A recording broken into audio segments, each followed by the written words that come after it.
God, can you believe it is February already and I haven't done a YouTube video in the whole of 2020? What is going on, guys? Welcome back to the channel and welcome back to the vlog. Today we are taking this wonderful I'm joking, we're not taking the Peugeot out. We're taking out Gojira. What? It's Godzilla in Japanese. I'm a bit of a wee, but anyway, we're taking out Godzilla today for a bit of routine exercise, to be honest. So this video is going to be all about explaining the tuning potential of the R35 GTR, what tuners do to get more power out of it, and why it's such a good platform to boost up. This is obviously Kieran, the guy who owns the lovely ML270. It's his first car. Bit of a nutter, but you know, if you want to pay 3 times the value of your vehicle and insurance for your first car, take advice from this guy because he's pretty smart. But hey, it's spending all the money worth more than the car. Fixing it, it's not that bad. Oh yeah, and fixing it by spending more money than the vehicles were. By having the bottom of it sandblasted and the underseal all done. And handbrakes and new brake pads. Were these MOT failures or just stuff you wanted? Oh no, the MOT failures was a long list of like the suspension. Oh god. Anyway, let's do a cold start up on this bad boy because soon it will be sounding louder. And by soon, I mean within the next, I think, what did I say, it's one in 10 weeks? 10 weeks to go until I'll explain what I'm doing for the tuning on this car. But in the meantime, let's enjoy it in pretty much stock form, minus 2 catalytic converters, pretty much stock form, and take it out for a little exercise. I haven't driven it for 2 weeks, so it'll probably sound a little graunchy on startup.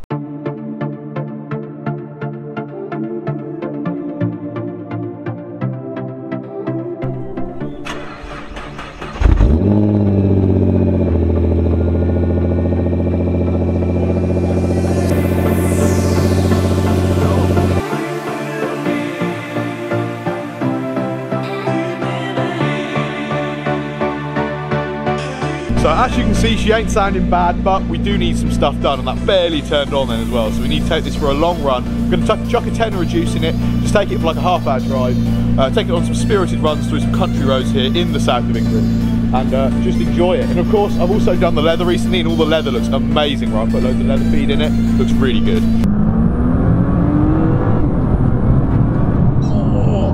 See, there are very few cars where you'd be willing to go around a corner at full throttle like that with 600 horsepower and just have faith that the four-wheel drive system is going to talk better for you. But lo and behold, the GTR does it every time without fail. I'm probably very much out of focus right now, and we actually just recorded a whole 5-minute section without the button being pressed down. Don't you give me shit, mate, alright? I don't do this, alright? Well, I was talking about how hard it is to record in this car because of how aggressive the suspension is. So even in comfort mode, which we're in now, the car just bounces around on a country road like this, especially here in England where the roads are, for lack of a better word, crap. Especially considering the amount of money I pay on annual tax for a car like this. Yeah, so Highways England, can you just resurface the lot of them? Yeah, cheers mate. Egg Croucher. Yeah. It makes it very hard to record, and equally when you accelerate, because it's in excess of a G-force up to about 100 mile an hour in this car, in its current configuration with race mode on and everything. As you can tell by the bounciness, it's really hard to hold the camera because it kind of just wants to jump out of Kieran's hand and hit him in the face. But I think he's doing a fantastic job. So leave a like in the on the video as a thank you to Kieran for being such a good cameraman.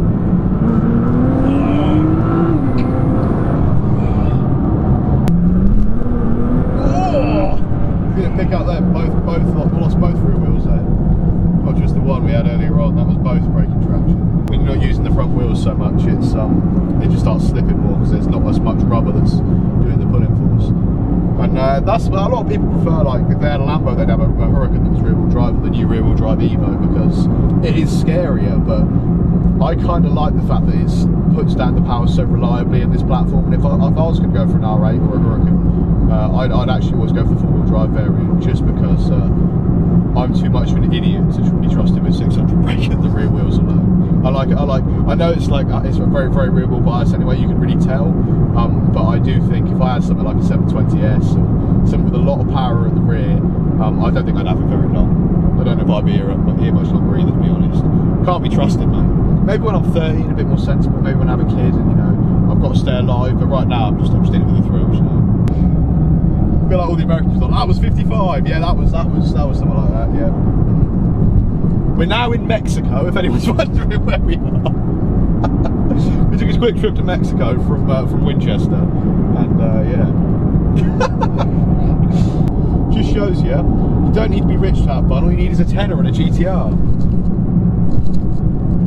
Preferably a bit more than a tenner. Yeah, I mean, you can take out a bit longer and more than a tenner. And buying the GTR in the first place, you need lots of tenors. But my recommendation... Lots of tenors. Lots of tenors, lots of them. But my recommendation in that regard is just see what the bank will lend you, really. Yeah, Halifax. Shout out to Halifax. Yeah, shout out to Halifax Finance for putting a 21-year-old in a GTR. They need to be investigated for abuse. Someone definitely got fired after that went through. You did what? He's how old? He wanted how much money? I told you just to answer calls, not to do any deals. Oh god. 4% APR, lads, living the dream. So after Kieran's amazing camera work and a really fun spirited drive to recharge the battery a bit and give this beast a bit of exercise and get the rust off the brakes as well, because they were super crispy when we first took off when we were doing small little brakes, but now they're all hot and shiny again, and it doesn't really matter because they're getting replaced in a few months anyway, because we're doing all the discs and pads. But in the meantime, at least they've now got all the rust ripped off them from a few high-speed stops, let's say. Obviously high speed meaning the speed limit that we reached on all the public roads that we were on. Kieran's bringing his ML class over now and we're going to give him a quick snow foam off, but before that I want to talk about tuning the GTR, the Litchfield options in terms of what the stages actually require doing to the GTR, what power output they give you, and what I will be doing to the GTR, hopefully upcoming in April when my insurance is being renewed, because now I'm 23, I can afford to modify cars. How crazy is that?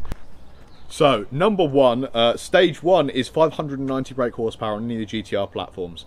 This involves taking out the secondary catalytic converters, or known as the Y-pipe, which is the middle section of the exhaust, making the exhaust slightly less restrictive and allowing better airflow out of the exhaust for improved combustion. And after that's been done, Litchfield remap the ECU using ECU Tech software. At the moment it's Gen 8, which is what I will be upgrading to.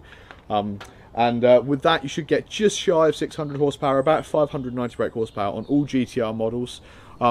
For anything pre-2011, which is known as a CBA GTR, they'd also recommend doing a few other upgrades to do this, including the gearbox software, so they'll actually update that to the latest one, which would be something like, it'd be the ECU Tech Gen 8 stuff, but it'll be their own custom mapping for improved fuel economy, less upshifting in sort of around town speeds, and in general just better drivability.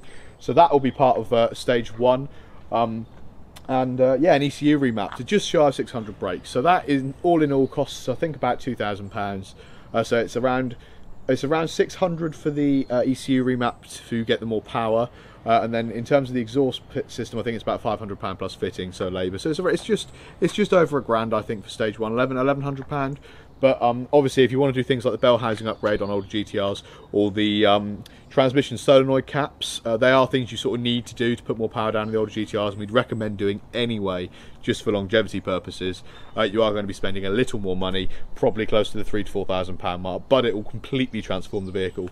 And I'd highly recommend doing that to a CBA. To a DBA, the difference will be slightly less noticeable because the transmission's already pretty dialed in, and it's already pushing 550 horsepower as opposed to 490. But it's still a worthwhile upgrade. More importantly than anything, you get a lot more noise because it'll be a lot less restrictive. So a little more noise is always nice, and that's the stage one upgrade that Litchfield offer for the GTR. Now, stage two is actually pretty similar, but instead of just the Y-pipe, they add on the entire Miltech catback system. So that will be a slightly less restrictive rear box on the back of the GTR, made out of stainless steel. And they also upgrade the air filters in the standard air filter boxes in the GTR with K&N air filter units as opposed to the standard Nissan ones for slightly better airflow, and again remap the ETU, and this should get you to around 610 brake horsepower, so another 20 horsepower on top of the stage 1 map, which should be noticeable, and I think probably worth it again for the noise because of the less restrictive rear exhaust, and a little bit of help breathe the engine breathing with a little bit of less restrictive air filter is always nice. So that's something you should probably do with a I'd recommend when you have a service and have the air filters replaced, you just put new K&N filters in anyway, because it's just better. And that's what stage 2 entails. Now, I'm not actually entirely sure of the price of stage 2. Let me just pull this up, nice and professional. So stage 2 costs a total of £2,495 including VAT, and over 600 horsepower mark makes it slightly faster than a standard Lamborghini Huracan, because they're 610 PS, so that's like 603 brake horsepower, so that would pretty much put its performance on track in a straight line around that of the Lamborghini Huracan, because they've got pretty much the same drag coefficient, and GTR's a little heavier, so I'd say it'd be pretty even. But that is what is entailed with stage 2. Now stage 3 is only an additional 5 horsepower, so in my opinion not really worth it over stage 2 unless you're planning on upgrading further in the future, like I am. So stage 3 is exactly the same as everything previously described, except the standard Nissan air filter boxes are taken off of the car and replaced with much larger units which have K&N cone filters on the front, which are housed within the bumper itself to get even more fresh air to the engine, and with the ECU remap in tandem will get you to around 615 brake horsepower, and again just by helping the engine breathe a bit better. Now pricing for stage 3 is a little more expensive because you're actually buying some Mandel piping work, and stage 3 comes to a total of 2,934, so it's around £500 for the performance air intakes, but in my opinion well worth it because they will be added on to all of the subsequent stages if you want to go even higher with larger turbos, a less restrictive exhaust further. Those performance air intakes are about as far as you want to take the intake system. Stage 4 is where it gets a little more interesting, because at this point we start upgrading the fueling system in the car. Now you're probably thinking fuel pump, because that's the thing you upgrade in most vehicles before you start messing with things like the injectors. But the fuel pump in the GTR is not actually at 100% use from factory, and the thing that Litchfield then upgrade is the injectors. So as standard, the GTR has 570cc injectors in each cylinder head to put fuel in the engine. They've got a fantastic spray pattern as standard, but to get more power out of the car, these need to be upgraded. So Litchfield install 1100cc Bosch injectors, which I think is around another £1,000 on top of the prices we've already discussed. And that will bring the car to 640 brake horsepower and allow more fuel to enter the engine for more boost to be added from the turbochargers, and again more power output. And a 640 brake, I think that should be pretty interesting. Apparently the spray pattern is just as fine and good on the 1100cc injectors as the OEM ones, and that means fuel economy at cruising speed should be no different, but of course under full throttle loads expect to be drinking a little more fuel for the extra ponies you're pushing. Stage 4.25 is technically where things become a little bit race orientated, as you shouldn't really be using a car with straight pipes on the road. I mean, it's sort of okay as long as A, you don't care about the environment, fair enough, we're all going to die one day anyway, and also you have to have the car registered with your insurance as being straight pipe, so informing them that you've got no catalytic converter. But every time you take the car back to your MOT place to have your MOT done, which here in England is for your certificate of roadworthiness to show the car is fit to be driven on the road, there is an emissions test, so you will have to refit standard downpipes to the car in order to pass the emissions test and make sure you're not chucking out too many harmful chemicals into the atmosphere every time you drive the car. But unfortunately that is technically not road legal unless your insurance is aware of it, and it can get to a real pain trying to sort all this out, but you can do it and it is doable. And I know a lot of people that run stage 4.25 plus cars on the road, but that involves straight pipe downpipes, so taking the cats out of the downpipes on the car, and then you've got a straight piped exhaust which should be a lot louder, a lot less restrictive. And again with the injectors, this upgrade for just shy of £5,000 including VAT will push you to a healthy 682 brake horsepower as of ECU Gen 8 revision. Now, a lot of people tend to go to stage 4.25 without the rear exhaust upgraded to save a bit of money, because obviously that's quite a large expense of this tuning stuff, and that can still achieve you the same horsepower figures, but if you have got a standard back box on the car, expect to lose about 20 foot-pounds of torque in the final tune because of how much more restrictive it is. So bear that in mind when upgrading. You don't have to get the aftermarket exhaust parts, but if you want to be achieving the numbers they're quoting and get as much torque as possible, it is highly recommended. Now for anything above stage 4.25 to upgrade the turbos, you will probably need decatted downpipes, which is obviously what I was talking about with the emissions a minute ago. I'm personally not going to have decatted downpipes because of the emissions and everything. I don't want too much soot coming out the back of the car and caking my rear bumper any more than it already does, but after stage 4.25 you start upgrading the turbochargers. Stage 4.5 is uprated turbos on the standard manifold. We're talking around 700 brake horsepower, I believe, or 720 brake horsepower with these turbos on the standard manifold and with the straight piped exhaust and everything. And these builds will start getting pretty pricey, because obviously you're adding technical engine components to the car, and it does get quite pricey. And stage 5 is again uprated turbos, but with the Litchfield manifold for increased rigidity in the induction section. Stage 4.5, which is the uprated turbocharger, brings you to exactly 700 brake horsepower with a total cost of £10,300.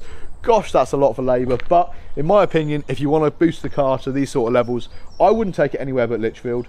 And stage 5 You're talking again more money, £18,000 because you're upgrading the manifolds, but again 775 horsepower available on tap, probably a little more with ECU Tech Gen 8, and at that point you start upgrading things like the intercooler, because that's part of that upgrade as well.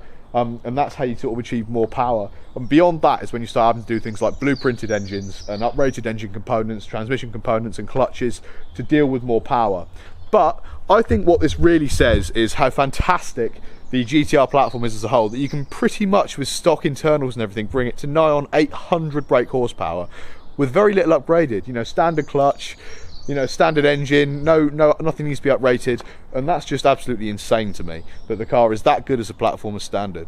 A few other companies will actually turn the GTR up higher than 775 horsepower with bolt-on upgrades, but for safety reasons, the weak point in the engine at that point and the clutch, it becomes an issue. So the engine, for a start, the piston arms actually start to bend, and often you can just completely, you know, brick your motor doing that. So you don't want to be pushing too much boost, you don't want to be pushing too much power unless you start uprating it with billet components, and at that point you start getting into the serious levels of tuning where you want to go sort of beyond 1,000 horsepower. But again, if that is your deal and that is what you want to do, Litchfield offer billet engines ranging from the stock 3.8 litres all the way to a red top 4.6 litre jobby capable of over 1,500 horsepower with supporting mods, aka like a 50 grand transmission rebuild and loads of other stupid stuff like reinforced axles and just absolutely crazy stuff. But if you've got 100 grand burning a hole in your pocket, I'd highly recommend boosting your car like that, because it'd be insane. And I think for 150 grand you could genuinely have a Bugatti Veyron Eater just sat on your drive, and with a little more money than that you could probably be, you know, racing Chirons and probably winning as well with the 1600 horsepower red top 4.6 litre one. So let's hope the lottery goes in so I can do that. Comprehensive breakdown of what I'm going to be doing this year. I can't uprate the fuel injectors. If I do that, my insurance skyrockets, so I really don't want to do that this year. It's only a few extra horsepower, so to me it's not worth it. I also don't want to go complete straight pipe, A, because I care about the environment a little bit, and I don't want a sooty bumper, so I'm not going to be going full straight pipe. But I'm doing a few workarounds with some aftermarket components that I think is going to make this car very unique and personal to what I want my GTR to be like. So we're getting the large bore intakes for the front, so that includes the K&N large filters with the large piping, so basically fully flexible upgrades from there in terms of intakes. We're going for the biggest air intakes that Litchfield offer, which is they use on their like tuning cars and stuff, like their touring cars and stuff. There's some crazy air filters. We're going to have much better airflow to the engine. In terms of exhaust, I'm upgrading to the 2018 standard GTR exhaust system. Now you're thinking, why? You've already got a standard exhaust system. 2018 GTRs have a titanium catback as standard, so it means the car's going to weigh a little less, and it is equally less restrictive.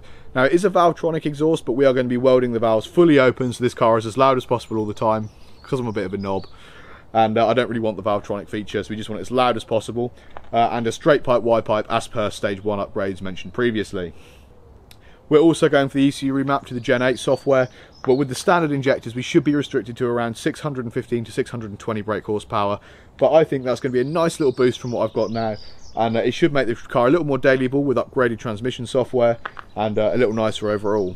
There's a few other little modifications we're doing that aren't super important, things like the transmission sump pan, just to give the transmission a little bit more, it's only like 500 quid, but it gives the transmission a bit more brace and a little bit more cooling, and stops the rust eating through the transmission sump pan and letting all the oil leak out, because that would be a very expensive drive if that happened.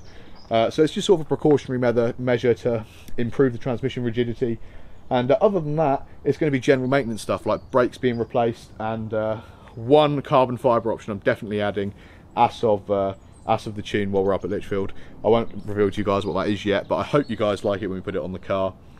And other than that, that's pretty much it. So brakes, air intakes, a whole new exhaust system, and yeah. So I'm not going DCAT, but I am going sports cats. So Jap Speed offer sports catalytic converters, which are less restrictive, but also in theory allow your car to pass an MOT. I don't think it's personally going to pass an MOT, and I'll be MOTing it with the stock downpipes on it. But I'll be adding them to the car for it to be slightly less restrictive, which is technically part of the stage 4.25 upgrade, because that's DCAT downpipes. So it's sort of a bit of a mix, because we're not upgrading the injectors, but we are upgrading the downpipes. So it's a bit of a weird way I'm doing it. But again, it's personal to me. It's what I can afford to insure, and I think in terms of volume and in terms of performance, it's definitely going to be a good thing to do. So yeah, basically a whole new exhaust with much less restrictive catalytic converters than it's currently got in it, and a bit lighter as well, because it's going to be made out of titanium. as well as a few other things. It's going to be pretty exciting. I'm really looking forward to it, and we should have some other mods coming soon as well. The sort of high quality content you can expect from this channel is me forgetting to record me and Kieran cleaning the cars completely. But I assure you the GTR has been cleaned and waxed, and unfortunately with these completely unwarranted sunglasses on this cold, dewy British morning here in February, the car is all wet, so you can't really see the quality of the wax I've done on it. But I'll try and do some close-ups and show it off, because it did look absolutely spectacular with the pearl last night. You could literally see the reflection of like the bins and the trees and everything. The bins being obviously the primary one, but like you could just see all the reflections in the car, and it did look really, really cool, and it's super nice having it really clean. So me and Charlotte are off to Durdle Door today in her wonderful Volkswagen Polo. This is sort of our workhorse at the moment, because we're a bit worried about that not getting too far if we do take it all the way to like Durdle Door, which is like an hour and a half away. So that's not quite reliable enough for that, we don't think. So and the GTR is far too expensive to take on trips like that. So we're taking the Polo out today. I'm going to be driving. But before we round out the video with some lovely shots of Durdle Door, I thought I would mention the two things I missed off of what also being done to the GTR. Of course, brake pads and discs all around. We're going with the OEM Brembo setup because I like the drilled aesthetic of the OEM brake discs as opposed to like the sort of C-shaped grooves in a lot of the aftermarket superior Alcon discs and things. I'd rather have the OEM ones just so it looks OEM, and I haven't got to mention any brake upgrades on my insurance to save insurance money as well. And it's not like I track it, so you know, the fact that there's quite bad brake fade with the OEMs when you brake repeatedly doesn't really bother me too much, and it's not something I'm going to be super worried about, because I'm not going to be tracking the car, drag racing it maybe, but never tracking it. And obviously aggressive road driving, but that's the extent of the brakes need to be used to. So yeah, that pretty much sums up what I'm doing to the car. Full exhaust system with sports cats and a titanium cat back instead of the stainless steel one that's currently on it. Bigger air intakes, ECU remap, new brakes, and I've also got a wheel bearing on the way out, so I'm going to replace both wheel bearings at the front. This should be pretty pricey, but I'll keep you guys informed with how much it's going to be, but I've saved up a little bit for it. And it should be pretty horrendous, but it will mean the car's a little faster, drives a little nicer, and just is in a slightly better condition, breathing better, and with more reliable software. So I'm looking forward to it, and I think it should be pretty exciting. And a few aesthetic mods that I'm planning on doing to the car as well should be pretty exciting as well, but I'm not going to reveal them until the car's sort of unveiled after it's all done. And at that point I'll be showing you guys what I've changed aesthetically. But they're only minor. I'm not doing anything like the alloys or anything, because I quite like the GTR in its stock form. I think it's a fantastic looking car from factory, and I just sort of want to give it some accents that make it more personal to me and make me appreciate the aesthetic more, but not change the look of the car entirely.